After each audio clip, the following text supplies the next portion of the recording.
स्वागत मोर BK study IQ YouTube channel को।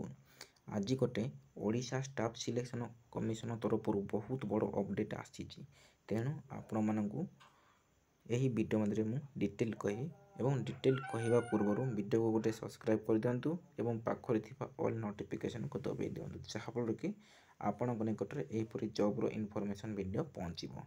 तारीख है 22 तारीख तार नंबर टे मेंशन है नोटिस है main written exam of combine requirement for junior stenographer junior grade typist junior clerk cum typist cum copyist data entry operator 2023 रे यही नोटिस टी बाहरी ताहा मेन एग्जाम हेबो आगो मेन एग्जाम हेबो तेणु से पैटर्न चेंज कर नोटिस है डिटेल मेंशन है This is information of all concerned that language paper syllabus remain same।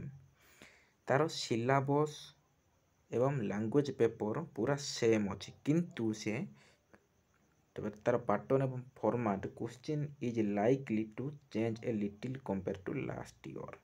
गत वर्ष अपेक्षा ए वर्ष सी चेंज कर देछि।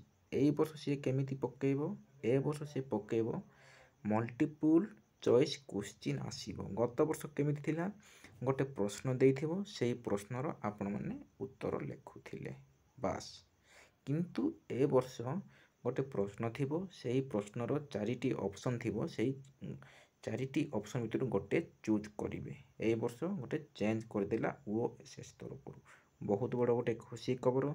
जो माने भी जूनियर टाइपिस्ट ए डाटा एंट्री ऑपरेटर फॉर्म पकई थिले ताहा मेन रिटेन एग्जाम आगो को आसापी जाऊँगी तेणु यही फॉर्मेट से चेंज कर देइछि।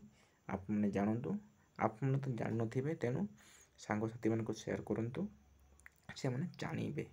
यहाँ गोटे छोटिया इनफॉरमेशन थिला आपण मन आशा कर आप क्लीयर जानी जदि जहाँ भी आउ डाउट आसीबो ताहेले एई वीडियो मंडरे कमेंट करी कमेंट बॉक्स रे जणेबे। रहिली धन्यवाद।